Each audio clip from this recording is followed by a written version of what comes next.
And welcome back to Kings of Influence. I am one half of your hosting team, Ray William Johnson. I'm the other half, Epic Lloyd, and we're here every Wednesday at noon, and it's Wednesday at noon, That's and so right. we're live. And you know what? It's noon on the dot, Pacific Standard Time, so we're live, and it's a new year, and we're at our first episode of Kings of Influence. So welcome back to the show, everybody. Thanks for joining us. That's right. We got a good show for you today, guys. We first of all, I hope you're having a good new year. Right? It's starting it off right, January 2nd. We're going to talk about Louis C.K. is officially back to comedy. I heard. Yeah. We're going to talk about a YouTuber who was shot and killed. Oh. Yikes. We got to talk about a little controversy Iggy Azalea got into. And we got another YouTuber arrested for punching a man. Okay. And then we're going to talk about my my crazy New Year's diet and just the New Year's in general. Yeah, New Year's in general. How are you? How are you about the new year, Ray? Are you like a fresh starter? Are you like a resolution kind of a guy, or are you just sort of take it as it comes?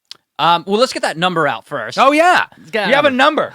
If you would like to get a text, I always forget this because I don't know, I just do.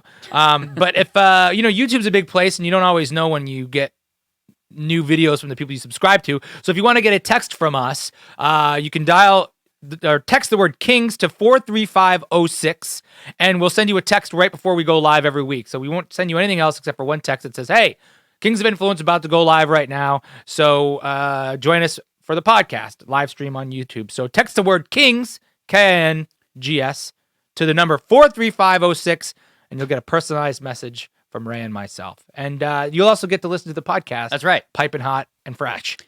Okay, so to answer your question, I'm not like a New Year's resolution kind of guy.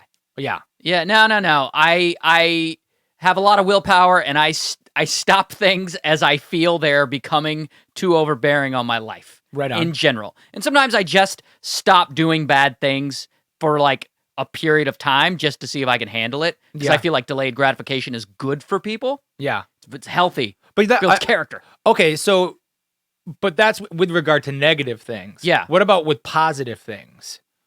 Like what? Like, hey, my New Year's resolution is to, rather than say, not eat like shit anymore, if you say, my New Year's resolution is to work out like you're doing for Manuary. Yeah. My New Year's resolution is to work out 3 days a week for the whole year. No. You know? I work out pretty well. The thing is, like, I can't wait for a new year to be better as a person. Yeah. I got to do it all the time. Yeah. There's a lot of self-hate in here. Yeah. And so I lean on corrections a lot. Like, I'm always like, you know what? I should eat better. I should work out more. I should do this. I should be more polite. I should whatever. Yeah. All those things. Like, I'm constantly telling myself that. And so that is me trying to better myself. And no, I do not wait till January 1st. Right. I never did, and I don't on the normal, but like, so last year was a pretty transitional year for me because, and this year too, I guess, but last year was pretty transitional because for so many years, 8 years before that, we had been doing the rap battles. Like, that was like the job, like that was my main job. That was my main focus, and everything kind of revolved around that. It gave me direction. It gave me a plan. And then we took like a 2-year break, and there was a big question mark there whether or not we were going to go back to work or not, and we ended up doing that. But last year was like the second year. So the first year that we were off was like basically most of 2016.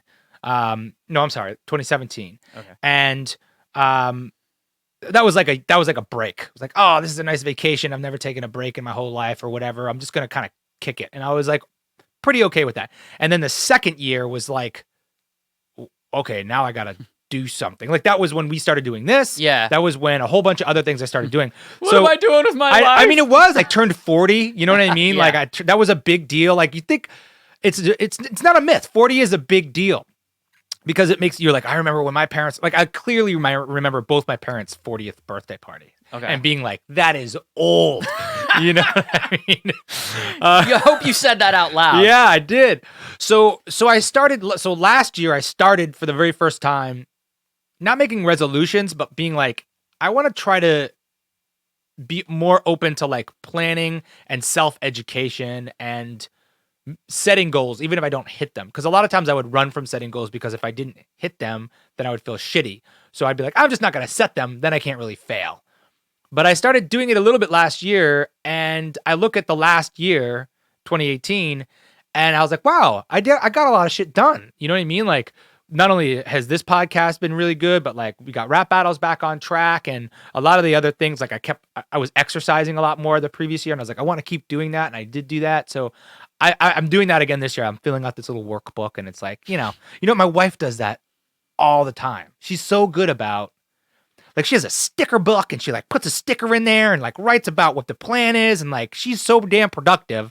I'm like, I got to try to pick up some of those habits. So part of it is me wanting to do and take more control over like the actual actions in my life.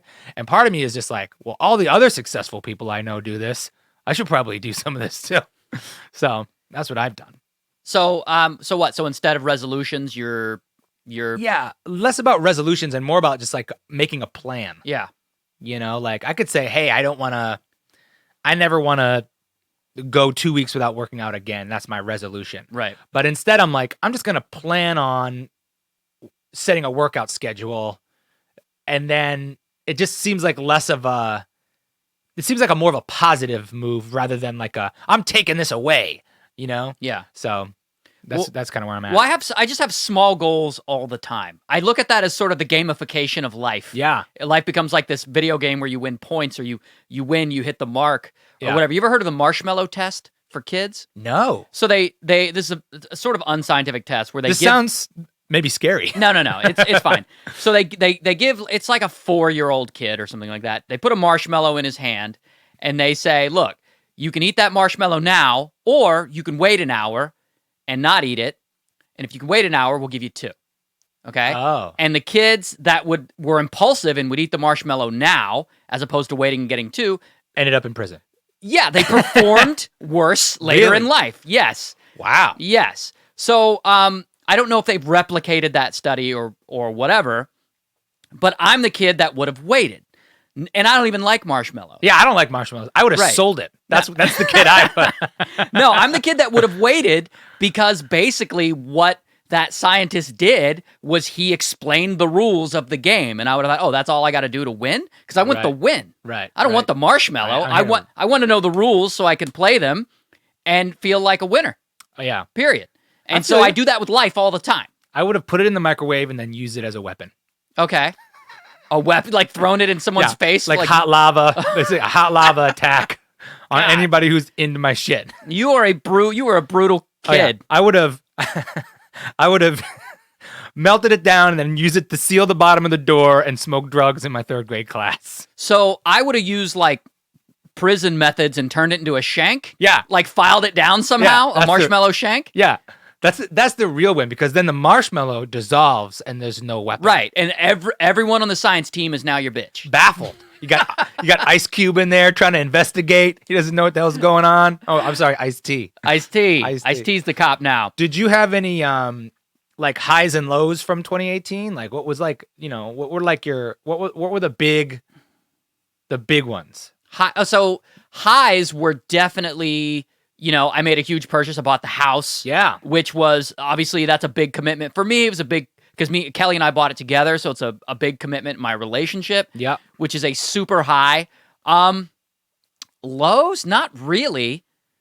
I've been doing, so I think it was this year I created that freshman philosopher character on Facebook, and it fucking took off, and Yeah. people are like bugging me about it now. And when people are bugging you about a project, you know it's good. Yeah. You know it's headed in a good direction. Yeah. So there was that. No, man, 2018 was solid. I'm hoping 2019 is like, Right on par. yeah. I feel like people hate getting older, but I actually enjoy getting older because every year I feel like I get smarter and sort of better at life. Yeah. And so I look forward to 2019. I know that sounds like corny and positive and shit. No, dude, it's good. Like the older I get, where I'm from on the East Coast, there's like this badge of honor about being negative. It's like a weird, Yeah. The differences in people in the United States is the biggest differences between everything. I think I've been to every city, I've been to every state and most of the major cities in every state.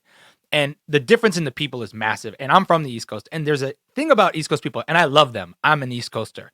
But there is this sort of badge of pride about bragging about just being down in the dumps. I don't know if it's the cold weather. I don't know what it is.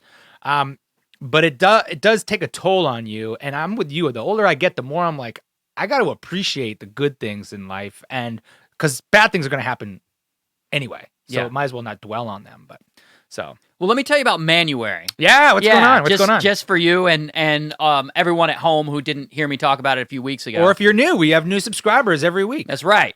So I made up this thing called Manuary, and it's basically me giving up a lot of things in 1 month of the year, and I just happened to choose January. It has nothing to do with resolutions.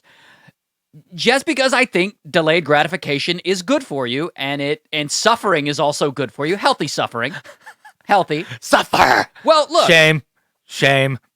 Well, I'll explain my philosophy behind it after I explain what it is. So here's what it is. So for the month of January, starting January 2nd, so starting today, I'm a few hours in, I have to give up, so there's no weed, no alcohol, no caffeine, no soda, no sweets, and I have to work out every single day for a minimum of 20 minutes, even if it's just cardio. Yeah. And that is Manuary. I wish you would have done it with me. Dude, I know. Well, technically, I've already ruined it. This is my 4th cup of coffee today. Right. And I've already eaten an entire Hershey bar. Well, here's my philosophy behind it. So when you're a kid, people are telling you that you got to do stuff or that you can't do stuff all the time. You got to wake up and go to school. You got to clean your room. You can't have that. You got to, all this stuff. When you're an adult, I don't feel like you get enough of that. There's nobody there. Right. There's nobody there to tell you. And so, except maybe your wife. Yeah, but honestly, if my wife did that, I don't think our relationship would work. Part of me kind of wants her to do that, but part of me knows if she becomes that mother figure for you, that's not good. It's not good. I'm waiting for her to bust in the room right now. Just come through. And tell you to stop talking about her. And you listen. I know. Okay, yes, dear. Yes, dear. Yes, ma'am. Sorry.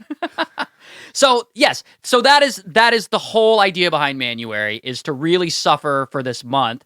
And also, at the end of the month, you can start to reevaluate your relationship with those things. You can go, oh, do I really need coffee every morning? Yeah. Do I really need that? Well, here's my thing about the working out. I love the idea of working out every day, but I feel like it shouldn't be suffering. It is. That's the fact. And that's what I'm trying to change this year, is because I've been going to the gym a lot and I've changed my eating habits quite a bit, but I still don't enjoy the working out that I'm doing. It's like I'm kind of suffering through it. But like if I go surfing or if I go hiking or if I play like some sort of sport or do some sort of thing, I like it way more. And so I'm going to be like, I'm trying to focus on that. So it's not, so that exercise piece at least isn't suffering. It's like, I look forward to it. Because like, I know a lot of people that do like jujitsu and they like, that's their highlight of their week. Yeah. And some people really love just going to the gym and lifting weights and putting them down. Not for me. Yeah. But I commend you. I can't wait to see what's going to happen. I think we should put these 4 episodes back to back, or maybe 5 if there's 5 Wednesdays in January, and see if you're like, you know what I bet's going to happen? I bet your like eyes are going to get brighter, and like I always see that stuff in my face first. Like your skin just sort of gets more vivid, and like your eyes get clearer, and like your dick gets big, bro. Yeah, totally, totally. Well, good luck to you. But have like I don't smoke a lot of weed. I don't drink that often. I do drink coffee every morning. I do drink diet soda sometimes. Yeah. And I do work out, not every day. Yeah. So it's not a huge change.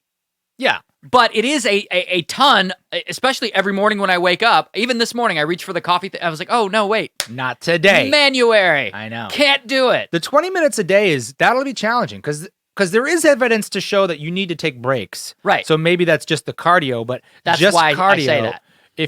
But sometimes just cardio is good. Like a 4-mile run is really good for you, or 3 miles, something like whatever you want to run. But that's why I say every day, even if it's cardio. I always add that, right? Because you're not supposed to lift weights every day. Yeah, do some jumping jacks or something. Yeah, some 20 minutes of jumping jacks, you'll be tired. I'm gonna come back, Ray William Buff, son. Hey yo, good dirt. And then February 1st, here I am eating pizza and living like a fat ass. That's dead. You can come back to the dark side, man. It'll be me and Info Zach just chewing on some awful food. And that's right. See, for me, soda, I don't ever drink soda. Like, I don't know. I never ever did. Maybe as a family, as a kid, like with my parents, they didn't really let us drink too much soda. And I just never really, I mean, I'll have it if if that's all there is, but there are people who really struggle with that. Like, I gotta have a soda, or like sometimes that's people's substitute for coffee. Like they just have a Diet Coke in the morning. Coffee doesn't work for me unless it's hot. I think it's part mental and part like ritual. Mm-hmm. Like iced coffee, no effect on me at all. What? I don't eat candy. The only sweet thing I'll have maybe is like ice cream once a month or something, but I don't eat any kind of candy. I'll put like honey on peanut butter on a rice cake, but that's like not, that's pretty healthy, I guess. Who knows? But I do drink alcohol. I do like a drink. And I've gone like 3 months without drinking one time. That was pretty good. Wow. I felt good. Wow, I you felt are strong. quite the cancer survivor, buddy. I know.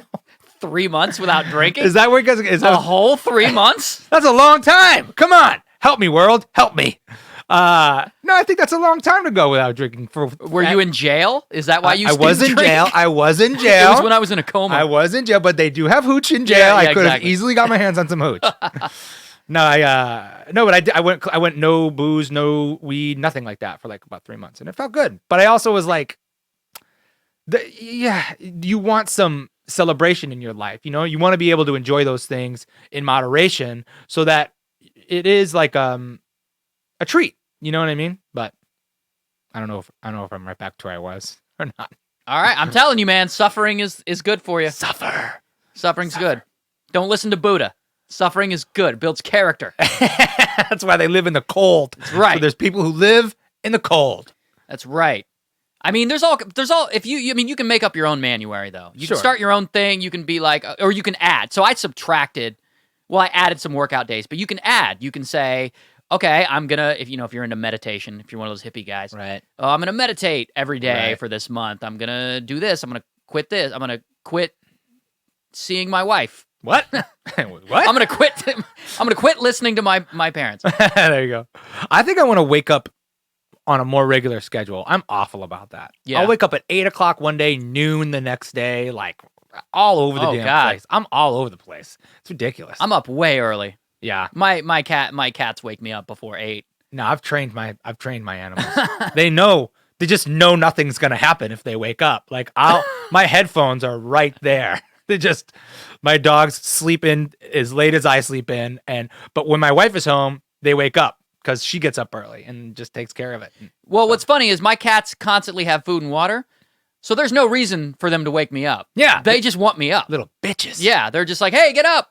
Oh, And do man. what? I don't know. Just glad you're up. Man, no, those cats, they wouldn't work out. My in cats are family. like helicopter parents in that regard. What are Waking you doing? you up early on a Saturday. What are they doing?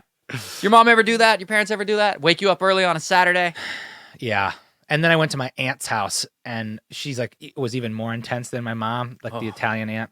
And she was like, what are you doing? It's 9 o'clock on a Saturday. You got leaves to rake. I was like staying at her house on weird vacation or something. I'm like, raking your leaves? You're putting me, what the hell? And like, that would never work for me. That would never work for me. Her and the gardener just sitting on the porch watching you. Oh my God, dude. Just like putting me to work. Like, no, I'll put myself to work. Yeah, no thanks. thanks. I don't It's need the that. last time you go to your aunt's. Yeah. Putting you to work. Get out of here. I love my aunt. All right, man. All right. Did you hear that Louis C.K. is officially back Well, in comedy? I heard, I need you to fill me in, because what I heard was it's over for him after this. I don't know about that. Yeah. So he did he's been doing comedy spots and everything. He did an hour at the Governor's Comedy Club In New York? Yeah. And so what made it really official is some ass clown recorded his set. Of course. Yeah, the whole hour of audio and put it up on the internet. Of course. So now people are that's so unfair. I'm so against that. But now like people are screening it and picking apart his jokes. Uh-huh. And really coming after him. He made some jokes about the Parkland shooting kids. Yeah. Which is, but I mean, what was the audience doing? Was the audience laughing? Okay, so I read into that too. Not only are his shows selling out, but he's getting like standing ovations and stuff. Yeah. Like people love him. People do. He's being an asshole does not take away from your comedic ability. Yeah. And doing shitty things does not well, for some people it does. Like, look at Tiger Woods. That guy broke up with his wife and sucked at golf for 8 years. Yeah. But for some, I mean, comedians he's still going to be a funny guy. You know what I mean? And, well, the liberal media, yeah, the libtard. So the problem is Louis C.K. is doing a private set that is not meant to be recorded. Yeah. If they had caught that guy recording, they would have thrown him out, and rightly so. Sure. Because doing comedy to a bar full of drunks is different than doing comedy on the internet, and you and I have done both, and you know how different it is. When you're in that room, those drunks want you to push boundaries. They want you to be as edgy as possible, and you give them that. Mm-hmm. When you're on the internet, you're exposed to way more people. It's a controlled experience. Yeah, and so it's a little bit different. Yeah. And so people are taking the recording from his private show and they're hyper scrutinizing it. And I frankly don't think it's fair. Yeah, I don't know what he's doing to make retribution for the things that he's done. And I really shouldn't. It's none of my damn business. You know what I mean? Like, he admitted to those things. He said that he was wrong about them, and I would hope that he backed it up with some sort of something. I don't know if that's public knowledge. And to be honest, well, he wrote his apology letter, right? But like, I don't know if he just went into therapy. Maybe he he did apologize to the women personally, or I don't know how you make that right. Right. But like. That's his job. He's got kids. He's got mouths to feed. That's what he knows how to do. So how else is he supposed to live? Like, if you become broke and desperate, that does not help the situation. Yeah. He just happens to have a job that is very public and is also very reflective of things that are going around us in society that you're supposed to try to relate to. But if you sort of get yourself into that situation where now you're demonized. A lot of people will be like, I can't relate to that because I don't want to relate to a demon. Yeah. But a lot of people love that. A lot of people are like, yeah, he's crazy. I used to whack off in front of people too. I know it. That's my thing. I know it. So, I mean, I hope that he's doing what he needs to do to get right with that stuff. Yeah. As a person. On a personal level? Yeah, on a personal level. And then I can't really blame him for trying to go back to work. Like, what do you want him to do? Go work at Walmart? Like, I don't understand what else his options are. Well, also his shows are selling out. People want him there. Yeah, that's true. So that's hard to argue with. Like, imagine your audience is like, Lloyd, come out. Please come make us laugh. Well, no, I mean, the question would be like, hey, if Louis C.K. wants to come to your comedy club and do a set, do you say yes or no? Yeah. And my money is on 99% of comedy clubs, it's a yes. Yeah. I would say, well, I don't know. If they're selling out, man. Yeah, but you know what? That money isn't everything to everybody. And especially in a club like that, if you sell out a club, I don't know how many seats it is or whatever, but like, it's not like a giant stadium show. So it's not like millions of dollars. It's bar sales and it's ticket sales. Tickets are probably anywhere between $10 and $25, maybe even $35. But if it's a Louis C.K. show on a whim, it might have even been just a drop-in show. No, it wasn't a drop-in. So he scheduled it. His name was on the marquee. They sold tickets to Louis C.K. Yeah, that because they were interviewing the owner, and he was like, he can come back anytime. He sells out. Sure, right. So if he's selling out, that means his name's on the show. Okay. He has done pop-in shows too. Great. But I don't think this one was one. Right. So, yeah, so I think that, like, the amount of money for the sold-out show is arguable, but definitely legitimate, either way you cut it. But I feel like there are clubs that would take issue with it and say no, and even though you were selling out or not. But I think most wouldn't. And again, my question goes back to, what do you expect him to do? I guess he could get another job, but he's still the same guy. Yeah. You know what I mean? It's not like the guy bagging your groceries it's not like that makes what he did better or worse. Well, listen to this. He kind of talked about the thing a little bit. I'm sure that's all you can do. Yeah. As a comic, especially Louis C.K. Yeah. That's he's not like Seinfeld or Ellen or, like, he doesn't work clean, and he doesn't, like, awkward, weird, uncomfortable stuff is kind of his thing. Yeah. So. Yeah, no, he was pushing boundaries like he always does. I think his opening line was something like, so what kind of year have you guys had? Right. Like, kind of addressing it, but not. And then he talks about how he lost $35 million in a day.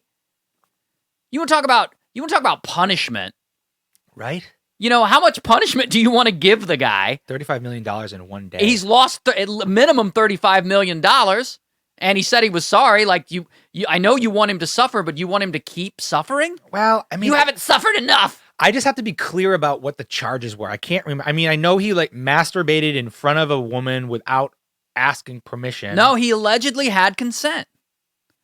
But it was just weird. It wasn't sexual assault. It was like sexual misconduct.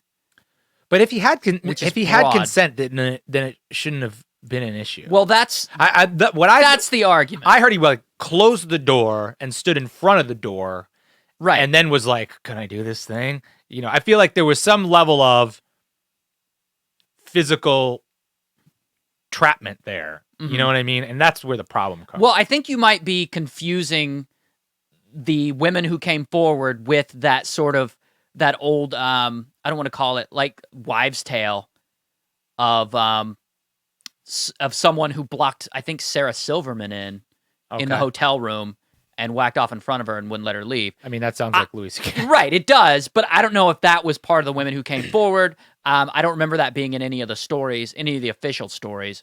Yeah. But supposedly he would always ask permission. Yeah. And they would either reluctantly say yes or jokingly say yes. I also didn't read every single story. Yeah. So there may be some where he didn't. But even in his apology letter, he said, "I got consent, but that didn't make it okay." So, I mean, he hasn't been charged with. He also wasn't Louis C.K. that he is now. This was sort of before his fame. Yeah, but I think that's the type of thing where probably there's more. Probably that doesn't stop. No. I don't think you stop doing that when you get more rich and famous. But that changes the power dynamic. It changes the argument that this guy had a lot of power over me in terms of, you know, my job security, or he's famous and I'm not, that whole thing. Yeah. But, I'm not saying it's okay. Yeah, I'm trying to lay out the argument. Right. I think he was still a writer on SNL. He was still rising to fame because it was at Aspen Comedy Festival, I believe, which is like a pretty big festival to get booked for. And so what happened at Aspen? I think one of these situations happened at Aspen Comedy Festival. Okay. So can we look it up exactly what the charges are, Zach? Because I hate talking about this stuff and I don't know. Yeah, you summarize it in like one sentence. And I also hate burning. Like the reason I don't put this stuff in my memory is because I don't want to remember all the details of these horrible things if they're horrible. You know what I mean? Like we should know because we talk about them, but you don't want to think about him. No, I don't want to think about that. I have enough nightmares about Smurfs that are actual human size. When he did it, I hope he did it with an evil laugh. That's terrible. I know. That's terrible. I had to yes and you, Ray. It's the law. That's right. So, you know, a couple of celebrities went to Twitter to kind of take Louis C.K. to task. Judd Apatow was one of them, and Paul F. Tompkins, and some other people. I think those guys are pretty close friends with some of the women that had issues. Maybe, yeah. You know what? I can't fault them for that. Fuck, you know, what are you going to do? They're sort of dancing on his grave. Well, I don't know why people are giving shit to Louis C.K. for being edgy now. I didn't listen to the whole tape because I hate that kind of piracy because this stuff happens. Because you're basically giving the world an unpolished set and allowing them to judge it. And this bullshit is what happens. Oh, he had a joke about the Parkland shooting survivors. Yeah, you know what? That probably wouldn't have made his special. Yeah. It was probably too edgy. It's fine for a bar, not fine for a special. That's what happens in comedy clubs. If you don't understand comedy, you may not get that. That's why comedians don't want their jokes to get out. Yeah. And, you know, you say something like about Parkland and whatever, and like on the page, you're like, oh my God, he made a Parkland joke. But like, what was the joke? Like, what was the whole joke? Parkland was awful and terrible. Yeah. But comedy is tragedy, and you laugh about things as you heal from them. And I'm sure he's a funny enough guy to have crafted it into a way that potentially would have made sense. But if you just say it like that and you have no context, of course it sounds awful. The room laughed. I'll tell you that. I'm sure they did. I mean, they're gonna. I mean, I laughed. Kelly heard it. She didn't laugh. She didn't like it at all. Yeah. I mean, it could have been awful and tasteless, you know, and maybe he's crazy now. Like the person that I heard tell me about this story, that was the first thing they said was the Parkland thing. And for that guy, Louis C.K. was now dead based on this tape. It was like So you had a friend tell you about the he's like, tape. he's done. He's done after this. Why is he? Why did he say he's done? Because of jokes like that, and because he's like, he's gone crazy, he's gone off the deep end. But that person is very liberal and very left and very sort of touchy about that stuff. And the thing about it is there's people who just don't care. Right. The world is big, and not only the United States is big, but the world is big. And there's people who just don't care. Woody Allen married his freaking teenage stepdaughter. And they're still like, but that's quirky Woody Allen. You know what I mean? You're like, oh, time heals all wounds, and people they just don't care anymore. What do we got? So according to the New York Times, it's 5 allegations of sexual misconduct. But the Colorado thing is mentioned in there. There is something about in a Colorado hotel room. So that was a part of it as well. But all from the early 2000s. And okay, so early sexual 2000s. Yeah, sexual misconduct is defined as just being gross, Whacking off in front of women with their permission. I mean, I guess sexual assault would be yes. without. Yeah, sexual assault's a legal term. Sexual misconduct is broad. That's not illegal. I think it can be like against terms of service. It could be against the rules at your job. You can't get charged with something if it was legal. If you're charged, then there must be something illegal about it. No, he wasn't charged. He wasn't arrested or charged, like legally charged. No. A count, isn't that right? Yeah, no, there's no actual charges. He never physically assaulted or touched anyone. Right. Most of it was all just gropey. I mean, like if there were the charge, it would be like indecent exposure or something like that. I don't think sexual misconduct is a charge in most states, but I'm not an attorney. Right. I would love to get a woman's perspective on this because there's a lot. There's 3 dudes in the room, 3 white guys who are straight. It's like I really. I listen a lot more than I try to talk in a lot of these situations sometimes because I would like to get what that perspective is and hear about, what that actually means to a person. Yeah. If they're on the receiving end of that, Well, I did. I did listen to a bit of the opening and the Parkland part, but I refused to listen to the rest of it. And Kelly was there with me, and she heard the Parkland joke, and she was just like, I can't deal with him. Yeah, that's what my friend was like too. It was like, no, you're already on thin ice, guy. That was the perspective. Yeah, you're already on thin ice, dude. Just tread lightly and don't be doing Parkland jokes. He's never treaded lightly. I know. Do you remember him on his bit on Saturday Night Live where he talked about child molesters? No. Like he's always been the edgy guy. Yeah. Like he was dropping the N-word like 3 specials ago. Was the Parkland joke a written joke or was it just him kind of going off the top? It was written. It was I don't want to like butcher his jokes or anything like that, but basically he was saying, why are we listening to these kids? They didn't get shot. Why are they getting to testify in front of Congress? All they did was push some fat kid in the way. Oof. Well, I'm not telling it with any. First of all, that's not his joke. That's a summation without any punchline. Yeah. You hear it and you hear it in the context and you go, oh yeah, that's pretty funny. But it's edgy as hell. Edgy as hell. Yeah. You're not feeling it? No. Well, I probably ruined it for you. No, I'm not on with that. I'm not going to retell his joke the way he told it because we're just not in that setting. Yeah, fair enough. I mean, I do got to blame him a little bit in terms of like, dude, you got to be extra uber careful in that room if you're going to go up on there about recording devices. It's 2019. Yeah. You can get cell phone bags, which maybe he did, and somebody just snuck one up his ass or something. But like, you could lock that room down. Oh, Dave Chappelle does. Yeah. And maybe he tried. And so, I mean, it was just audio, right? So it wasn't, maybe someone just sneaked their phone or had some sort of recorder or something like that. But it was clean audio too. Really? Was it like out of the board? I don't think so. Oh, I don't think so. But it was clean, meaning like someone was sitting up front. They didn't have their phone in their pocket. They had it like out. Right. Because it sounds great. You can hear all of it. Everything. Yeah. Wow. Well, let me bring this up. So we'll have to see what happens. You ever heard of Tove Lo? This sort of pop singer? I guess she's pop. Vaguely. Yeah. I gotta stay high all the time. Yeah. To keep you up. Anyway. Yeah.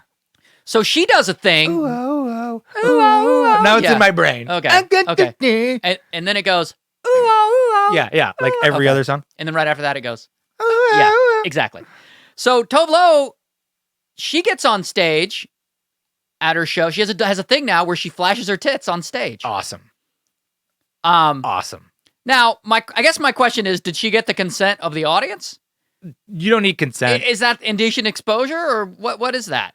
You know what? I am one of those guys. I'm pro sex, I'm pro body, I'm pro physical. I think it's freaking ridiculous that guys can walk around without their shirts on and girls can't. I think that baffles my mind. So you think Louis C.K. should be able to masturbate? No, I do not. I did not say pants, and I didn't say jaying off. No public tug jobs. But I think it's ridiculous that it's like the same kind of thing with, it's like just a level down from like, you got to cover your head or you got to cover your face because men can't control their animal urges enough not to grope you or whatever. Okay. So it just, if she flashes her tits, good. If Anthony Kiedis takes his shirt off in a Wet Hot Chili Peppers show, no problem. What if she took her pants off? I mean, I wouldn't mind. I know you would. You're one of those guys that's like, I think it's wrong to be gay, but lesbians are cool. I don't think it's wrong to be gay. I don't know. I don't. Guys. That's not what I mean at all. I'm saying I don't feel like you should be ashamed of the human body. Well, clearly Louis C.K. feels that same way. That's the point I'm trying to make. Yeah, it's just different. It's a different. First of all, it's a shirt. It's not a sexual act. Yeah, but that's what I'm saying. Masturbating is a sexual act. Okay. Taking a woman's shirt off is not a sexual act. It's just not being covered by clothes. So to say that just a woman not having clothes on the top half of her body is a sexual act, maybe in your mind, maybe in people who can't control their freaking junk, but it shouldn't be considered a sexual act. Even if it was her pants, just being nude is not a sexual act. It's just a physical act. So it's the masturbating that you have a problem with. Yeah. Yes. I could see that. Yeah. I could see how that would bother people. Yeah. Yeah. There, I said it. There. Yeah, so I mean if she took her shirt off and started, going all sexy time, then maybe. But no, I think that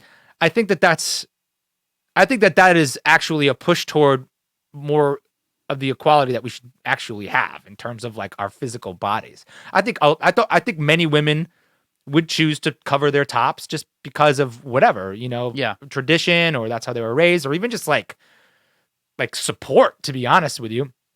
But if a woman wants to take her shirt off at the beach, just like in Europe, it's kind of like a thing over there. To me, it's a guy being controlling over a woman to say, here's what you can show and here's what you can't, because it makes me feel too turned on and then I can't control myself. That drives me nuts. Well, some parts of Europe is weird because they'll put like tits in a commercial to sell cheese. Yeah. It's weird. I know it. There's milk in those. Oh my God. So have you ever been to a strip club? Yeah. Did they get your consent? When I walked in the door. Yeah. I'm just trying to figure out where the line is. Not saying that what Louis did was okay. Yeah, you can't physically sort of use power to keep somebody contained and then show them something they really don't want to see. Mm-hmm. And the consent part, I don't know. I don't know the details of that. Yeah, if I don't either. Asked, hey, can I masturbate in front of you? And they go, yeah. Or they laughed it off and said, yeah. It's. I mean, you get various accounts of it, right? Also, we're talking about 5 different stories. And there's also the argument about, having the ability to give consent if you're intoxicated, having the ability to give consent if you feel that there's a power dynamic. Mm-hmm. If you say yes because you're in fear of what will happen if you say no, that doesn't count. You know what I mean? It doesn't, like, if you're like, can I show you my dick? I have a knife up to your throat and you say yes, then that doesn't count. So there's a level of that too that I think you have to take into account. Right. Okay. So you think some of them were maybe afraid? I think there was a factor. I think there was a power dynamic, and if there's a power dynamic, that lends me to believe that there's a fear factor in terms of what will happen what will this person do with the power that they have if I refuse them? Are they going to fire me? Are they going to spread a rumor that I'm this, that, the other thing? Are they gonna, you know what I mean? Like any of those things. I guess. I mean, yeah. I think those, or is it, is he standing in front of the door? Yeah. I don't know this guy. I don't, he's never attacked anybody, but I don't know that if I'm a girl. I mean, in the room at the time, he's sort of a bigger dude. It's not like that would be out of the realm of possibility of things that have ever happened in the world, So sure, that would make me nervous. Well, no one's ever done that to me, so I don't. If Louis C.K. stood right there in front of the door and took his dick out and asked if he could jerk off in front of me, I would say no, but I would also be a little scared. I would say, go ahead. Go ahead, buddy. Yeah, exactly. My phone is my power. That's right. I got my phone. Go Dude, ahead. I live stream every week. I know where all the buttons are, bro. Can you start doing it Wednesday at noon? Because I got a podcast that wants to see this. Oh my gosh. Yeah. We'll take tips on that one, right? Yeah. Hey, that money stream will start really happening. I gotta say this, man. It finally happened. And it's tragic to say it, but I got mixed feelings about it. A YouTuber was shot and killed over a prank. He's doing a prank. This kid in Pakistan, this guy, Rana Zuhair, I'm probably saying his name wrong, but Rana's buddies dressed up like ghosts, and they were going to scare some people in a park. They were running out and scaring people in a park for a prank video. And I guess he runs up on this family dressed like a ghost, and the men in that family didn't like it, and they pulled out guns, and they mowed him down, killed him instantly. God. So yeah, that was they were doing that for a channel called Lahori Vines or something like that. Is it a Vine channel? It's just called Lahori Vines. I mean, I honestly don't know. He got killed. The guy had a gun. I mean, they're Pakistani YouTubers. Yeah. They had, I mean, I think it was multiple guns. Multiple? I mean, he pulled out multiple guns? Or it was a family. So the men in the family. They were like, oh, hell no. Well, Pakistan's not United States, buddy. And it's not, yeah, for sure. It's not. For sure. It is not the same thing. I mean, I can't blame, it's tragic. Yeah. I cannot blame that family. I've said this before. I'll say it again. I think these pranks can be dangerous. Yeah. I think this is what happens. That's what happens. Like that. Is that what has to happen? Is that what has to happen, world? That's tragic. The kid was probably young too, just trying to. Oh yeah. I mean, that's the thing. You got to be in your teens or early 20s to have that sort of thought process. Oh, this will be fine. Yeah. This will be fine. No, there's not going to be any retaliation. If there is, we'll get it on camera. We'll make a video out of it. Yeah. And now, I mean, it ended. I mean, some of those guys get punched. Yeah. Right? This videos where people are trying to get punched. Yeah. Like, punch me, bro. Like, all right. Sure.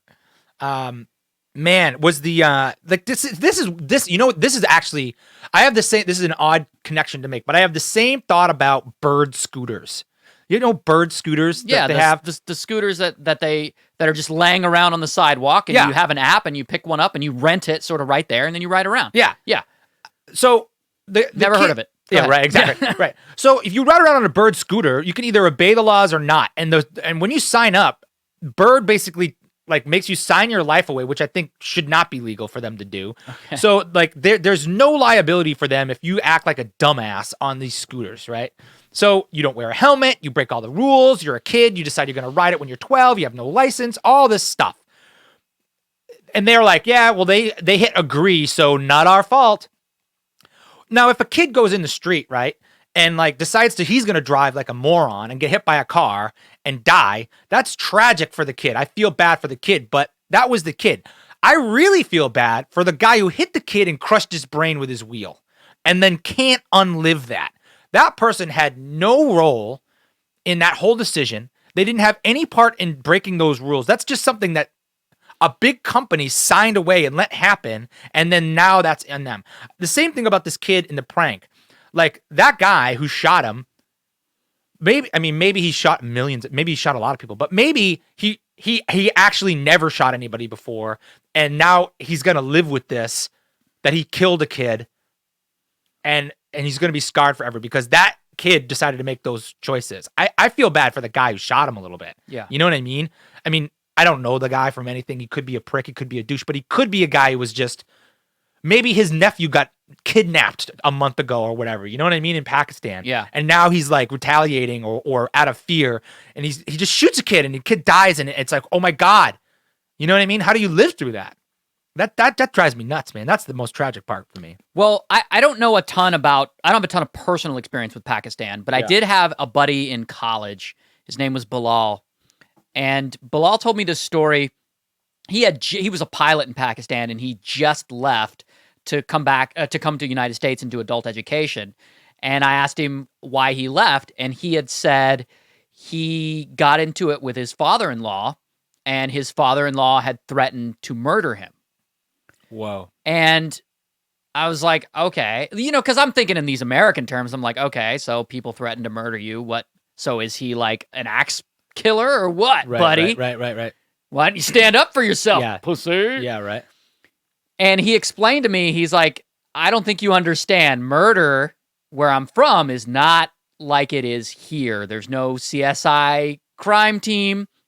If no one saw you do it, like, you're getting away with it. Even if somebody saw you do it, and you can just scare them enough to shut up. Well, I think it's one of those places where he told me you get pulled over by a cop and you just pay the cop. Yeah. It's sure. one of those. It's just so overrun and so like in the weeds. And also, there's different regions of Pakistan, so it's probably different in different regions. Sure. But I guess it was his, and he said that his father-in-law and his father-in-law's brother had already supposedly killed someone.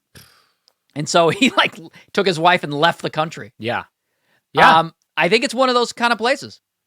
I don't necessarily think you're wrong. I think there's good and bad parts, but it's definitely, we take for granted this country a lot of times. Yeah. Like, for good and bad, there is consequences to those type of things, and at least in the most part, or hopefully in the most part. Like, it is a different world out there. It is dangerous out there. So yeah, all the more reason for that guy to be having a gun, and don't go running around in a ghost outfit. If someone came up to me and my niece and nephew with me running up in a ghost outfit in the middle of somewhere where I don't know where I am or whatever. Probably screaming. Yeah. Screaming or whatever. Like, and those guys they push those pranks, you know? Like, maybe they put their hands on the kid. Maybe they grabbed him, you know? Who knows what they did?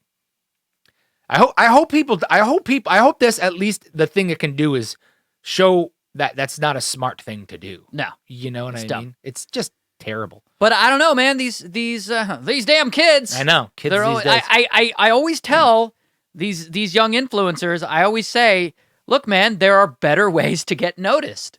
Yeah. We'll call them easy ways to get noticed. And that's like create a lot of drama, shit on people, do pranks that piss people off. Like, yeah, you're going to get noticed. Yeah. I don't know if there's any longevity in that. I think it takes a lot more to be creative and invent something or do something that's constantly entertaining people, that's not exactly designed to piss them off. Yeah, like who are the famous pranksters still? Like what prankster's been doing it for 20 years? I don't know. Jackass? I don't know. Are they still doing it? No. And most of them are like in rehab. Some of them are like dead, maybe. No, I don't know if any of them are dead. Some of them are dead with Bam? No. Ryan Dunn. Not Ryan Dunn. Somebody died. I thought it was Ryan Dunn. Maybe it was. But like that's the biggest names in prank. And those weren't even really pranks. Those were like they were pranked each other. On each other. Yeah. You know? And so just look at the facts. Like what are the biggest, what were the careers like? Follow that path. It's usually 1 or 2 years. Yeah. And then you're done. So why even if it was going to make you successful for a year or two, why would you follow that path? Well, let me tell you an anecdote I heard about Johnny Knoxville from Jackass. I do not know if this is true. Right. So let me say that first of all. But remember, he had a meeting at Maker back when you and I were both at Maker Studio. Okay. And people who met him, someone was close to him, and Knoxville had a catheter. He had like a bag on his side. And someone said, why does he have that bag? And they said, well, that's a catheter. I said, well, why does he have a catheter? And he said, because he's fucked himself up, right, from doing all of those stunts, yeah, and pranks and like jumping out of hotel windows, into pools and crazy stuff like that. One of those guys jumped from a hotel window and into a pool and missed. Yeah, dude. Was that Steve-O who did that? I wouldn't be surprised. So anyway, I don't know if that catheter thing's true, but that's what I heard, and that's always stuck out in my mind of like, yeah, it's cool to watch those guys do pranks, but they really messed themselves up. I'll tell you what, I like Steve-O a lot more now. Like The chill comedy Steve-O? Yeah, I mean, he's not chill. He's still got a lot of life to him and stuff, but he's sober and you know, I never liked Jackass back in the day. Yeah, Really I didn't either. I wasn't a fan of it. It just didn't appeal to me. But I do like him as an example of trying to make it right for himself, at least. Right, growing up. Yeah, Really. growing up a little bit, and it's not boring at all. I like to watch him now more than ever before. So Yeah. hopefully these guys, you know, don't do these pranks, you guys. If you're out there trying to make YouTube videos, people ask us advice all the time and stuff. Like, the pranking thing is just not. There's no longevity to it. There's not a lot of money in it. There's not a lot of brand sponsors in it. I mean, if you want to just take it from a business perspective, there's the long game is not really there. And if you do them on the long, eventually you're going to have to start faking them, and everybody can tell that they're fake. Look at the people who made it big on pranks, and almost none of them are still doing it on pranks. Yeah. I would say They transition. They transition. Facebook, who is monetizing videos now, that's where I make all my money. Facebook won't monetize pranks. Yeah. A lot of those Facebook influencers that I talk to are like, "Damn it, I can't do pranks." And I'm like, "Good," and because they can't get monetized. And there's a difference. I think there's a difference between good-hearted joking, like I'm a big fan of Scary Snowman. Yeah, It's a funny. He's funny. a buddy of mine, by the way. Great. Yeah, Jay. So he actually can monetize. Yeah. He's one of the few who can on because it Facebook. makes you feel happy after. Yeah. You know, and or like there's like Just for Laughs does a lot of like sort of silly prank things on their comedy channel, and there's a difference. And it's like, well, what's the difference? You just feel it. You know what I mean? It's just how does the person who's getting pranked feel after the prank? Well, let me tell you this. Now that I'm remembering, Scary Snowman got punched one time too. I'm sure. Yeah, because I asked him in chat. I was like, "Hey man, was that real?" And he's like, "Yeah, I got punched." Yeah. Like, some people just Fight or it's flight. rare, but Fight they or just flight. don't like it. So he recognizes that he's putting himself at risk too. Yeah. Well, jeez. Well, that's what Rest you do. in peace to the kid, I guess, and his family. No kidding. I guess. I feel like you don't really feel bad. I mean, I do feel bad. Like, the kid's young. I think about how I was when I was 17, 18, 19. I was stupid. Yeah. You know, I was dumb. I would never wish harm upon anybody. So I do feel bad for him and his family who like lost a son or a nephew or whatever. I just, the only positive thing you can do is learn from it somehow, you know? So that's what I hope happens. Oh my God. 2019. I'm about to cry. Yeah, welcome to 2019, everybody. I know. Well, who was it? Did we get the Jackass guy? Oh yeah, it was Ryan Dunn. It was Ryan Ryan. Dunn. 2011. That's what I Wow. thought. Yeah, That's okay. what I thought. Do you hear about this Iggy Azalea thing? No. No. Okay. Does she take her shirt off at concerts? Unfortunately, no. No. No. She's not toe low. So Iggy Azalea was doing some concert. She's on stage, and one of her background dancers, has a seizure. Oh, whoa. Yeah, and Iggy called for a medic, but she didn't really stop the show necessarily. She like went ahead and finished the song, and she got a lot of heat online. And I'm about to show you. There's someone recorded a video of it, and I have it. So show it to you. Okay. But like, I don't know. I don't take up for Iggy Azalea. I'm not a fan. I'm not necessarily a hater either. I think she does get a lot of hate in general. Yeah, the cultural appropriation thing, they hit her pretty hard for that. And I think if this happened to Beyonce, people would go, "Oh my God, Queen Bee, you did the right thing." Right. But because it's Was Iggy, Beyonce okay? Exactly. All right, here we go. So you already see her down in the background there. Iggy's looking at her. See her there? Somebody bring a medic up here. So she just keeps the concert going. And look at her back there shivering. Ugh, Wow. It's like hard to watch. And she just keeps going. All right, take care of that epileptic back there. I'm gonna keep rapping. So, but I think after the song they stopped. I don't know if this shows much. So now you can kind of see like everyone's coming out. Well, did they just stop the song? Has that happened just now? No, I think Is I that think in real it cut time or away. did it cut away? No, I think it cut away. So there was a lot more singing after that? I believe so. I mean, a lot of these videos are doctored and all that stuff, or edited for time or whatever. I mean, because from that video, she's a little unattached, but there's not a long amount of time between. Right. You know what I mean? It would take longer for the medical team even to get there in the first place. But if they cut away from it, if it's a long song, that's not a good look. Yeah. I mean, it's very easy to just. I mean, I don't know if she knows this dancer or if she knows what's going on. Did she sprain her ankle? Did she break her finger? Like, or is she having a breakdown or what's going on? It's loud. She probably couldn't hear the other dancers around her. She calls the medical team.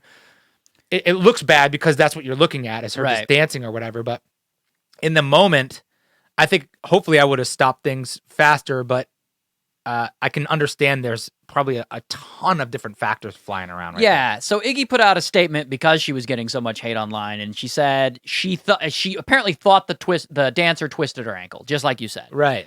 And I guess maybe didn't think it was that big a deal, didn't think it was worth stopping the show for.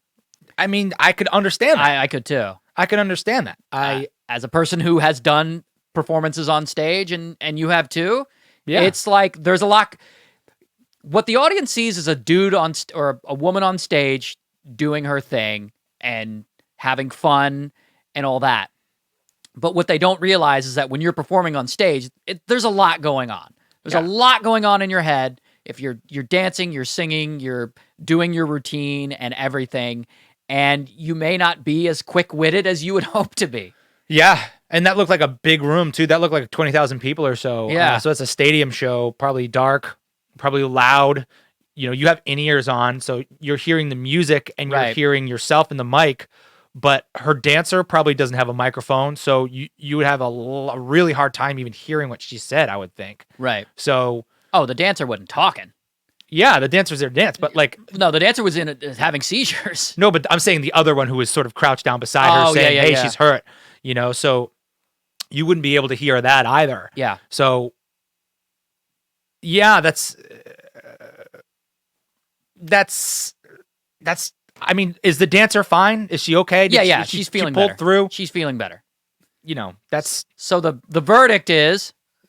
The verdict is not as bad as everybody says. Right. Exactly. Not as bad as everybody says. Ease up there, Twitterverse. Twitter's that's what I'm saying. I think people hate on like certain celebrities more than other ones. Like I think he said I think people saw this and were like, oh my God, is Beyonce okay? I know. But how does Beyonce feel? Of course, but it's Iggy, and you know, she gets a lot of stuff. You get a lot of shit. You know, I've made fun of her before, I think too. And is this the video people are reacting to? Because there's no other video of it, is there? There's probably tons this of was the video one I saw. Right. And in fact, I watched a couple of different versions of it to get a better version. And they're all from the same angle. So this is kind of the one that they're probably like latching onto the tone in her voice. Like, can somebody get the medical team around? That's kind of how she sounded. That was a little bitchy, I have to say. What? Oh, can somebody get we need the medical team for this weak person. I also like how she yelled as if she doesn't have a microphone in her hand. I know. Somebody get the all you got to do is speak into the... I know, above it. Dude, I'll tell you though, I've been in shows where the sound is... I can't even hear myself. Yeah. I've been in tiny rooms that aren't even half as big as that. You can't even hear yourself. Not to mention the music and the speakers, but there's 20,000 people hopefully screaming, you know, like all you can do is try to measure that situation and see what's going on. You what's the opposite of that? She grinds the whole thing to a halt. And it's because the girl slipped and is fine. Broke a toenail. And then it looks awful for the both of them, you know? I mean, I guess that's fine too, but I think it's just the world overreacting. Well, of course. I mean, oh, you mean Twitter? Twitter overreacted? You mean Twitter? Follow me on Twitter at epiclloyd.com.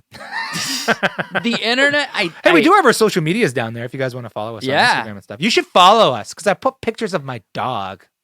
I don't care if people follow my Instagram. I'm not. I'm less into that app. Are you into Instagram? Instagram's the one I use. I don't post fanatically like a lot of people do. I really get annoyed by that. I feel like it's taking your experiences to go. Yeah. Like, oh, this is a great day. Let me take it to go. Oh, I love seeing you. Let me take it to go.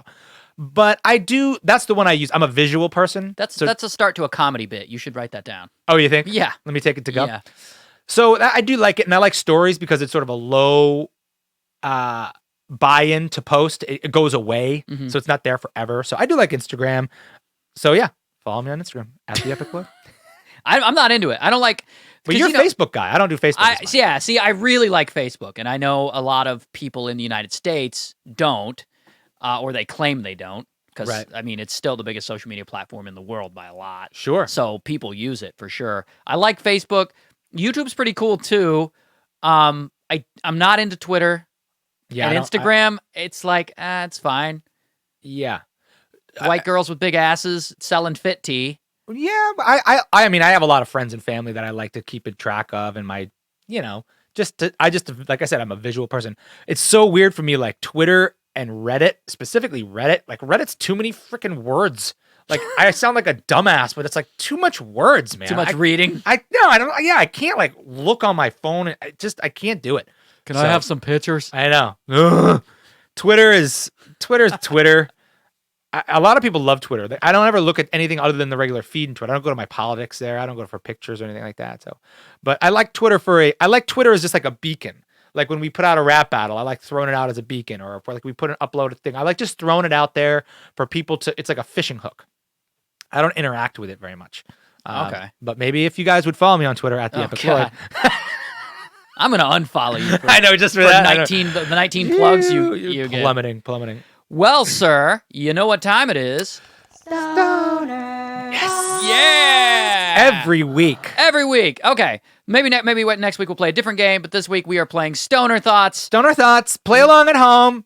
Exactly. Which is we find these thoughts on the internet. They're sort of shower thoughts or whatever, and we look at them and we talk. We riff on them a little bit. Yeah. If they're any good.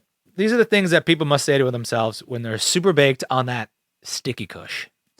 That real sticky. I smoked weed with Snoop Dogg one time, and it Name drop. It lived up. No, it lived up to everything you wanted it to be. It was that and more. All right. Sorry. Go into this. So you had me at you smoked weed with Snoop Dogg. Yeah. So go into that.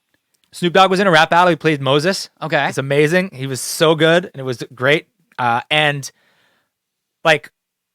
You could tell Snoop Dogg was in the studio because it smelled like weed from the door. And Maker/Disney was not a non-corporate company at the time. It was like a kind of corporate-y thing. And it was like, that's freaking Snoop, man. And so he was just blazed for days. And he came on, and when we shot the video, in the room, he just had a pack of pre-rolled blunts. And he just passed them around. Everybody in that whole room was high. Like cigarettes? Like long ass blunts. But they were in a pack. They were in a pack pack, container. pre-rolled. Somebody had done that. It wasn't like he bought them at the store. Someone had either him or one of his people just pre-rolled like 30 blunts. He's got a guy for that. Come Yeah. on. Snoop 30 doesn't blunts. roll his own. I know. He probably has Snoop Dogg spit in a jar that he licks the thing with. But yeah, just like he just came out there, was smoking on set the whole time, passing joints around. We were all just blazed. So everyone on set got high. Yeah. Okay. So when you hit the weed, how was it? It was the strongest weed I've ever smoked in my life. Of course. And I can't tell if it was, I mean, because I feel like weed is a cerebral thing. It's a mental thing. Yeah. I can't tell if it was the strength of the weed or also just the situation of, right. I was so like pumped, maybe it was both, but it was like, or the fact that we just hotboxed the whole studio. But it was pretty cool. It could have had like a placebo effect. Yeah. Because the thing is, it's Snoop Dogg's weed. Maybe it's not necessarily better. It's just you get higher because it's Snoop Dogg. I still have the blunt. Wait, you saved the blunt? Yeah, I saved it. Here, I'll get it. Yeah, get that. How do you saved a? All right, get this out. What is this? This is the blunt I smoked with Snoop Dogg. Hold that up for the camera. What? How did you just like stop the rotation and put that in your pocket? I mean, there was so many of them. I just grabbed one. Yeah, I just like grabbed one. You're that guy. Dude, you can still smell it. That's like 5 years old. I gotta open this. Hold on. Oh my god. What the hell? Legit. The Snoop Dogg is the real deal, y'all. I guess so. It's legal in California. Hell yeah. Yeah. I've met Snoop Dogg. Never smoked a blunt with him. He was cool, man. He was cool. I don't know people. how you get any business done after you get high. You know, I guess you just get used to it. You can't. Just get I guess used so. to Was production that day at its normal level, or It was. We got through everything. We got through everything and more. It was cool. Like, we had to throw him stuff and he had to catch it. And like, I'm sure getting high for Snoop is different than most people, but like, we had a shot list and the whole thing, and we got done. We got it all done. no? Snoop Dogg gets high to feel normal. Yeah. That's the thing, because he's just always high. In fact, when he's sober, he probably feels just way out of his element. I'm sure. I don't even know what the hell is going on. I'm man. sure. Well, didn't he try to quit weed for a while when he became Snoop Lion? Did he quit weed? I think he said he was going to quit weed, but then it was like, How do you nah. convert to Rastafarianism I know, and exactly. quit weed? Exactly. I'm going to become a Rastafarian and then stop smoking weed. Yeah, that doesn't make any sense. Not at all. I'm going to become a Rastafarian. I'm going to leave Jamaica, cut my dreads, and Right. stop smoking weed. Right? No, that's not a thing. Anyway. Weird. Yeah. Okay. Let's do Anyway, this. back to Stoner Thoughts. Okay. Every Scooby-Doo episode would literally be 2 minutes long if the gang went to the mask store first and asked a few questions. Whoa! That's so true. Yeah. Every episode ended the same. I still think there are iterations of Scooby-Doo on. I think so. Yeah. They still make those dumbass movies, don't they? I never liked Scooby-Doo. There, I said it. What? You didn't like Scooby-Doo? It was so formulaic. It was so easy to watch. They had the Harlem Globetrotters on and also the Three Stooges. I know. What other franchise has done that? None. You didn't even like Scrappy? No, I know. I never liked funny cartoons. I didn't like... The only funny cartoons I liked was Looney Tunes. Like... I don't like humor. I don't, man. I want G.I. Joe. I want Voltron. I want Silverhawks. I want Transformers. That's what I liked out of my cartoons. I never liked the, like, funny stuff. I never liked Full House or any of them dumbass shows either. You can all take those shows and smoke them. Jinkies. I know. Yoinks. God. Yoinks. Is it true that Casey Kasem was the voice of Shaggy? I think so. I think it is. I think he was the voice of Shaggy. I'm Casey Kasem, and you're listening to Top 40. Yeah. That's not bad. Yeah, no, it's pretty good. It's pretty good. There's a couple of voices I can do. I feel like if you can do Shaggy, you can do Scooby. Well, it must have been Casey Kasem because I can do Casey and Shaggy. Yeah. Or Yeah. no, Scooby. Oh, there you go. Yoinks. Did you ever think that Scooby snacks were? Did you ever hear that thing that Scooby snacks were supposedly? No. Sorry, that the theory that Shaggy and Scooby were high all the time. Yeah, that Scooby snacks were just like Right. edibles or whatever. Yeah. Yeah, that's definitely or that they wanted Scooby snacks because they were high all the time. Yes. That was the thing. Yeah. Yeah. I definitely heard that. And There that's was I don't know if why it's they true were or all not. always paranoid and running from everything. Yeah. There was I went to UMass, and there's a 5-college system. There's 5 colleges in this valley at UMass. And if you go to one, you can take classes at all the other ones. If I wasn't such a jerk off in college, I would have actually had a really good experience.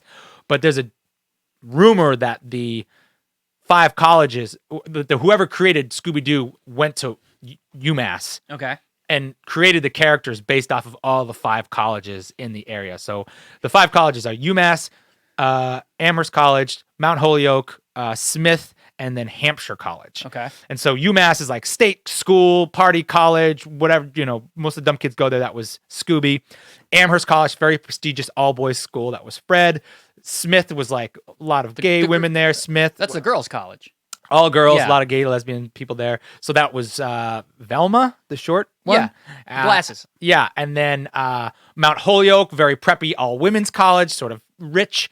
And that was Velma. And then Hampshire College was like the college with no majors, and you build your own degree, and you just like, you don't have any classes. You just write them all yourself. And that was supposed to be Shaggy. I think you got Velma and Daphne mixed up. But Oh. okay, I get it. Yeah. So that was that's the rumor. I don't know if that's true, but that was the rumor. I hate that story. Yeah. I hate it. Because I just want them to be stoners. I just want them to be stoners. Don't- All of them, were they all supposed to be stoners? No, Fred, nobody wears an ascot and smokes weed. No man would put Someone should, because that's incredible. I gotta invent a sketch character that's like the preppy, like the hyper preppy weed smoker. Yeah.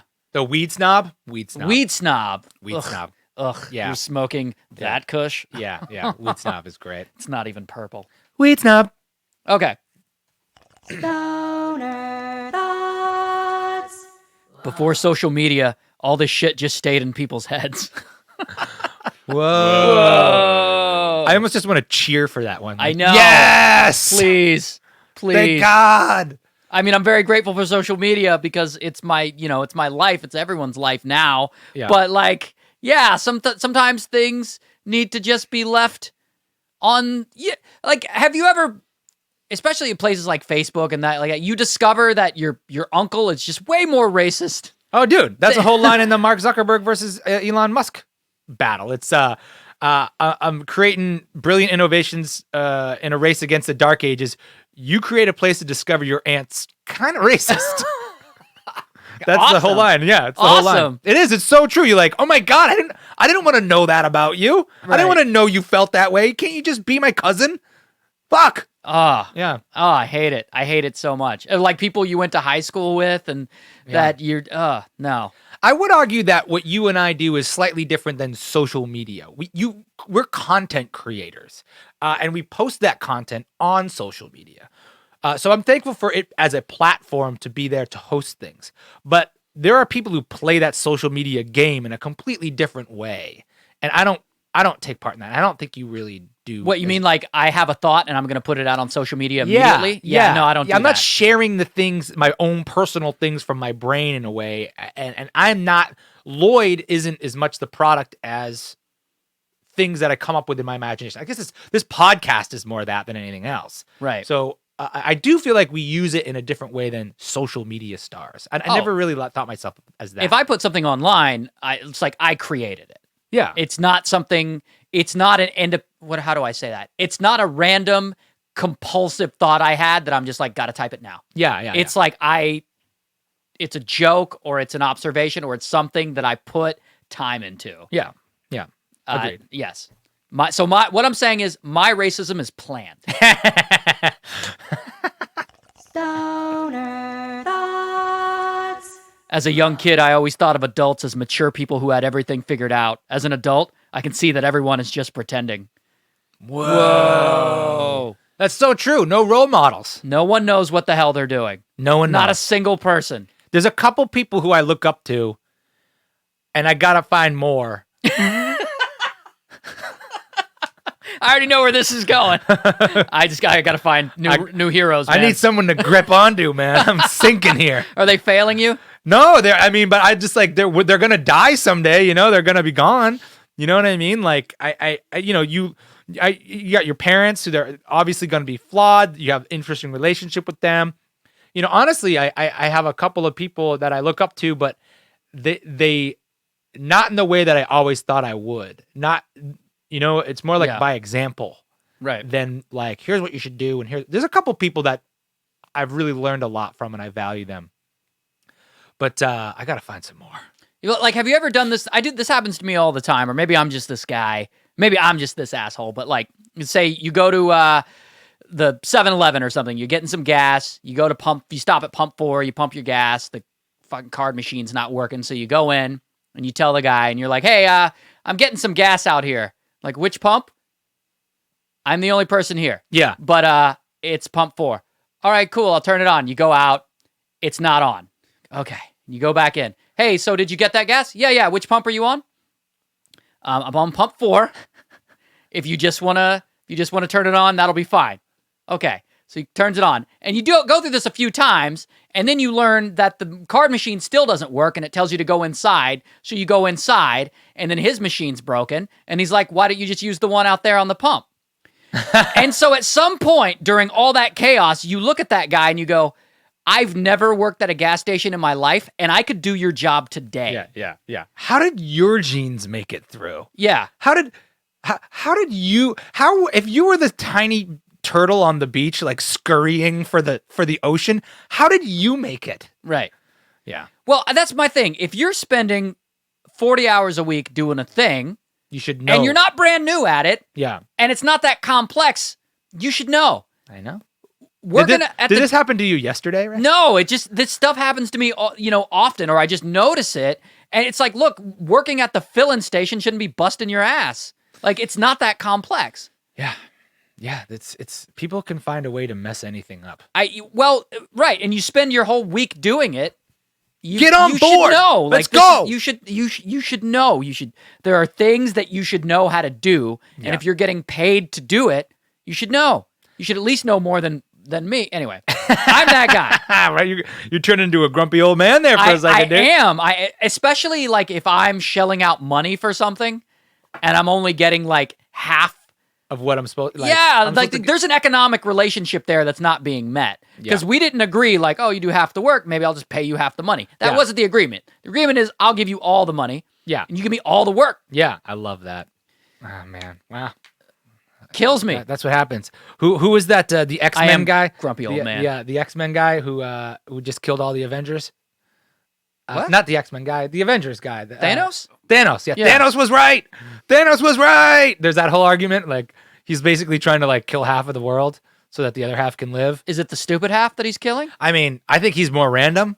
Okay. But there's a big like push on the internet where people are like, wait a minute, that kind of works. I mean, I guess. I have a Christmas list of people. Oh God. that I could give him. Hey, jeez. A Christmas list. Let's see, the 7-Eleven guy. I think that's called a hit list, right? Oh, okay. Okay. Stoner Thoughts. Maybe we only love our parents because of Stockholm Syndrome. Whoa. That's dark. Yeah. That's dark. I don't like that one, Lloyd. Yeah. Why'd you pick that one? Hey, wait a minute. What's Stockholm Syndrome again? The Stockholm Syndrome is where you start to feel sympathy for your captor. Oh, that's right. Yeah. And you start to side with them. I mean, there's a lot of truth to that. Well, you definitely love your parents, partly because you grew up there, but that can be said for a lot of things. You know, patriotic people, I love this country. Well, you haven't lived anywhere else. Yeah, true, right? You never know what it's like to live in like Scandinavia where everything is awesome. Like, I love my parents, but admittedly, I have yet to have other parents. Yeah. And you know what really brought to light flaws and also good things about my parents is when I got married and I had like new parents. Like I call my in-laws mom and dad. Okay. I'm one of those guys. I always wanted to. I love that. It feels like family to me. And that I had that talk with them. It was kind of actually really funny. I was like, I'm going to call you mom and dad. And they're like, all right. But like having them as like new parents made me appreciate things about them that I didn't have in my own parents and also appreciate things in my parents that were different than them. And that was the closest thing to having new parents. But there's definitely a Stockholm Syndrome when it comes to like, I've met people when their mom or their dad were just awful to them. And you're like, why do you take this abuse? Like that, I just have to. That's just my mom. You know, you're like, no, you don't. That's true. You're an adult. No, you don't. No, yeah, you're an adult. That is abuse, brother. Like you can't do that. So they just stick it out because you know that's the baby. That's the food that you got as a baby. It's ingrained in you. Creepy. Well, I mean, like pets and stuff are the same way. Yeah. Pets are like, this guy beats me, but he also feeds me. So what are you going to do? Yeah. And I don't know anything else. Yeah. I can't fill my own bowl. I don't have thumbs. I wish there was a raccoon. I know. If I was a raccoon, we'd be in business. Stoner Thoughts. There you go. If your nudes get leaked, you no longer have private parts. Hey. That's more of just a pun. Just a little pun there. Yeah, yeah. Ugh, get it off the screen. It's not funny. Stoner Thoughts. Someday Apple will probably bring back the headphone jack and market it as a high-fidelity audio port. I knew you'd get mad because I get mad too. It'll be like a record player. You're like, remember, this sounds different. You're like there'll be like the fucking audio nerd who's like, it sounds better on The the hipsters. stereo jack. Yeah. The hipster- Like, I hate that they took the headphone jack. yeah, man. I hate it. You can't charge your phone and listen to music at the same time. Give it back. That's my biggest problem. You can't charge your phone. Like they got those like wireless ones, I I guess. think you got to get a splitter or something too. But yeah, give it back. It's part of Apple's business plan is to make money off the parts. It's just, you can't. Is that bring it? Yeah. Oh God, sons of bitches. Sons of bitches. I'm getting Samsung from now on. Oh my God. Stoner Thoughts. People who claim to be brutally honest are more concerned with the brutality than the honesty. Whoa. Yeah, I never trust people who be like, I'll tell you, bro. I'll just Yeah. tell you straight to your face. You're I like, don't trust him either. Well, yeah. If you did, you wouldn't have to say that, would you? Right. Just do it. Right. Put your money where your mouth is, literally. Well, people who are like, I just tell it like it is. No, you tell it the way your asshole brain sees it. Yeah, you're literally That's not like it is. You're literally not telling it how it is, Right. When you say that, Exactly. dumbass. I don't like those people either. Yeah, And I'm not saying like I like being lied to or whatever, but I do feel that those people who are like, I tell it like it is, it's just kind of excuse to be an asshole. yeah. Or they take like that weird pride in it. Like, that's my thing, man. That's what I do. Right. I tell people dick as shit when they don't really want to hear it. That's my thing. I'm That's a my dick. thing. Yep. God. If you're the type of person that tells it like it is, you don't have to say that. Other people around you will say that. Be like, that Ray really tells it like it is. Tells it like it is. You can trust me when I tell you that because I tell it like it is. He'll be on. Yeah, I mean, you definitely can. That whole thing of like, yeah, ask Tim. He'll be honest with you. Yeah. Like that's a thing you want to hear. Yeah. Yeah. Like, he tells it like it is. Like, oh, so he's gonna be a prick. Great. Great. I won't ask him. I don't want to hear That's that. good. Not gonna do it. Talk to Louis C.K. Have you heard of this guy, this YouTuber Cameron Dallas? Yes. Yeah, young dude. I think he's like Not to be confused with Diamond Dallas Page. No, different guy. Young dude, he's 23 or 24 years old. Cutie face. Oh yeah, Yeah, yeah, cutie yeah, face. yeah. Totally doable. Mhm. If you're into his type. So Cameron was arrested for the other day for felony assault. You gonna fight? So apparently, allegedly, No collusion. he punched. He was in Aspen and he punched a guy and broke the guy's nose, and he went to jail. Hot. I know. Well, he just became an 11. I know, right? He just got way I just more went from handsome. 6 to 7:30. Wow, I can't control myself. So yeah, man, this it's a slow news week, so that's why Yeah, I ended right, with this we're talking story. about- Yeah. I don't have anything against the kid. I met him once. Yeah. Nice dude. We did a thing together. I guess it was like YouTube Rewind or something like. Okay. Your YouTube Years Rewind got ago- a lot of heat this year. We should have talked about Oh that. yeah, no, we can get into that in a second. Yeah. But anyway, I met Cameron and I was there and I did a little scene with him and Jenna Marbles, and Cameron was a nice dude. He's probably 21 at the time. And I remember we were like sitting in a car because it was cold and windy out and we're like waiting for the crew to get there. So he and I were sitting in a car just waiting. And I guess, I don't know if he had a Sublime CD or something like that. Okay. But this dude's like jamming to it and he knows every lyric. And I was Okay. actually impressed. I'm like, Yeah, a Sublime's young dope. dude Yeah. who knows all of Sublime. That's really cool. So Yeah. we sort of bonded over that. I don't know him really beyond that. Sometimes those I didn't first think impressions he- go a long way. Could throw a punch. I never would have guessed that, but I guess he's got it in him. Is he like an athletic kid? Is he big and tall? He's a skinny dude.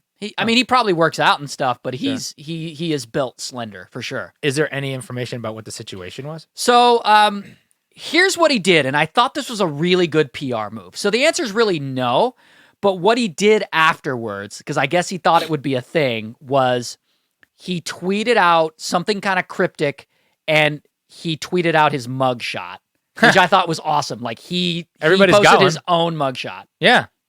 which is there. And he's kind of smiling in it. Is it really a crime to get punched by that guy? I know. Like, well, when you're that good looking, what do you... Look at him. He's so proud of himself. Yeah, He's like, I hell can go home yeah. and say I punched a guy I'm going now. to jail. It's awesome. He might be tough. He might be able to throw all the haymakers in All the the world. punches. Maybe he's in MMA. He's not going to do well in jail. He's too No. pretty. He's pretty. Sorry, buddy. His face is going to get sold. So anyway, here's his tweet. He said, "Unfortunately, sometimes in life, you find yourself in a situation where you have to protect yourself and the people you care about. Have a safe and happy new year.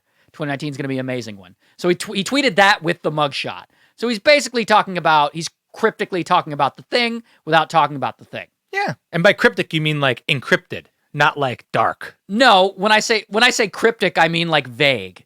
Like Oh, cryptic I always thought meant like he said, dark. sometimes you have to protect your family. Yeah, And that's yeah. really all he said. Yeah. Implying that, Somebody probably was got up in his self-defense. face and like didn't back off when they needed to. And he, yeah. I honestly don't know. I don't know if the It guy. sucks you can get arrested for that nowadays. I mean, it's like, Oh, that's 2019, man. You can't go punch people. It's not like when I our know. grandpas were youngins, and they do the whole like hook fist thing, and the Irish boxing. You can't. That's not a thing, man. You'll go to jail if you start hitting people. Yeah. Which is I mean, if someone was bothering you, I guess you got to get out of the public space. But if someone's up in your face, who knows if you got charged? Who knows what the it could have totally been his fault too. Maybe we're taking his side because he's handsome. That was what I thought when I met the guy. I'll tell you this joke. So when I met the guy, again, he was a nice kid, and we do the thing, and then we leave, and someone who was working with me at the time was like, "Oh yeah, who are you in a scene with?" I said, "Oh, Jenna Marble." She's like, "Oh yeah, I've heard of her." And I said, "Cameron Dallas." And she said, "Oh, who's that?" I said, "He's just a young dude, young YouTuber or something." She said, "What's he do?" And I said, "I think he's just handsome. I think that's he's his a thing. butt model. I think that's his thing. He just shows up and he's like, I'm handsome. Hi. Yeah, Here life I is am. easier. Yeah. Life is easier, man. I mean, what are you gonna do? Like that's what I was asking if he was athletic, because a lot of big, like, look at athletes. A lot of them are not only super athletic, but they're also handsome or pretty, And so it's like the genetics survive that, like, being athletically inclined is also in line, helps you survive. Same as being physically attractive. It makes sense. So it wouldn't surprise me if he was like jacked. Well, there's sociological studies on that. They you told me that last time, right? Like, did I? The thing about like what they give you as a sentence if you like they Yeah, let me tell you that. Let me tell you that again. I hope I didn't say it the last time we podcasted. No, not the last time. Two times ago, something like that. So when I was in high school, they did an experiment on us in high school, a sociological study that they've replicated like for years in under closed conditions, double blind, all that stuff. So it's official. But anyway, they take a classroom, right? They divide it in half, and they give one half of the classroom a picture, let's say a picture of you, and another half of the classroom a picture of Cameron Dallas, super handsome guy. Right? What am I? What the hell did you just call? What happened there? So what just happened there? No one in the class knows that they don't know that the other side has a different picture than them, right? Right. So then the teacher tells the class, okay, this guy that you're looking at, he committed a crime. He went to a grocery store. He robbed the cashier at gunpoint. He slapped the cashier and left, ran away, and he got caught. And we're going to sentence him. You're a judge. We're going to sentence him to prison. So how much prison is he going to get? So you get like 10 years. 10 years for a slap? Yeah. Because there's the multiple choice, right? So you get like 10 years. Cameron gets like probation. Right. He gets a slap on the wrist. So inevitably and repeatedly, the better looking person gets a smaller sentence. All the time.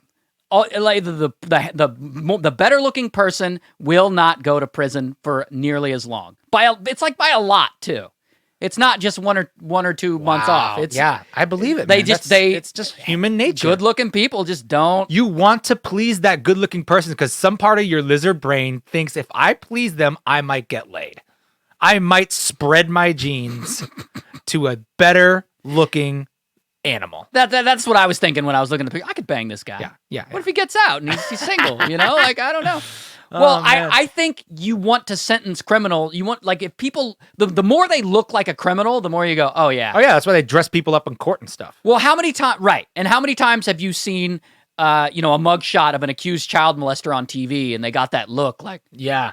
And you look at him and you go, oh yeah, that guy's touching kids for sure. Yeah. Or that's the picture they put when they advertise why they're guilty or something. They show you photos of that, like every worst photo, like every Inquirer photo where you're like guts hanging out or something. It's just physically being unattractive is associated with bad. Oh yeah. Yeah. Well, you even see him do that in the news a little bit. Like there'll be a headline, generic headline like Donald Trump tweets something stupid, and then the picture is him in like mid-sentence like, yeah.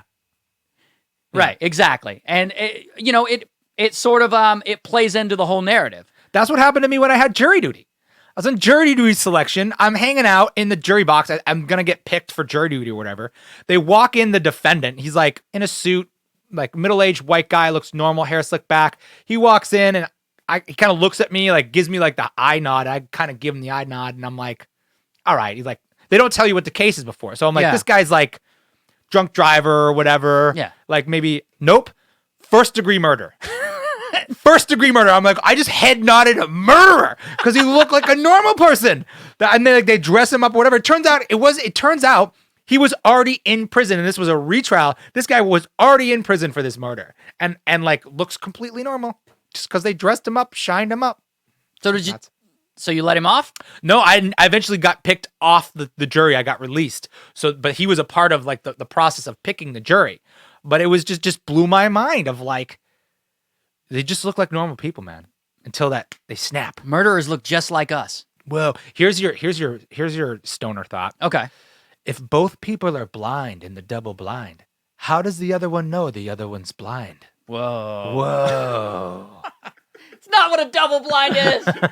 Every comment from now on. Also, You idiot. Double blind means both my eyes are bad? Sorry to blind people. It means he can't see or hear. Right? His ears are I blind. know. Ears are blind. Wow. Well, buddy, I guess what time it is. Oh, is it time to choose? Yeah, well, I don't. There it goes. Oh, yeah. The kings of influence have delivered evidence. All right. It's time every week here on the Kings of Influence podcast, we pick a king and a jester of the week. Basically, the best and worst of the internet. So that's what time it is. We do it at the end of every episode. And if you'd like to leave your thoughts, you can leave them in the comments. So who do we got? Just to review this week. We got Louis C.K. Uh-huh. We got the Pakistani YouTuber who shot and killed. Was shot and killed for a prank video. Uh-huh. We got Iggy Azalea. Uh-huh. And then we got Cameron Dallas punching the guy in the face and breaking his nose. Uh-huh. And then we got you, I guess, smoking with Snoop Dogg. I win. I think that's it. It was an abbreviated episode. Well, I'm gonna say, I'm gonna give the jester to the prankster, the sad story of a guy getting killed for a prank that he was trying to pull. Yeah. So I gotta go out. I gotta put the sad news there first. Same. And then moral of the story: fake your pranks. Yeah, right. And then I'm giving you the king, Ray, for Manuary. For Manuary and your effort for Manuary. I'm behind you. I support you. Not in that way. And I want to see you see it through. So I'm giving Ray William Johnson, you heard it here first. Manuary, that's right. And then I'll fail right when I get home. I know, right? I didn't make it. Give the king to Cameron Dallas for just being so pretty. Yeah. Just so handsome. That face. Just, no, I give it to, I'll give it to Iggy because I don't think she deserves the backlash she's getting. Fair enough. I think she, called for a medic and was just like, yeah, and the show must go on. Yeah, fair enough. And then the jester is the no-brainer. I mean, not a lot of heroes in today's episode. Yeah, not. Well, the jester is, I think, the Pakistani YouTuber. Yeah. Well, all right, guys.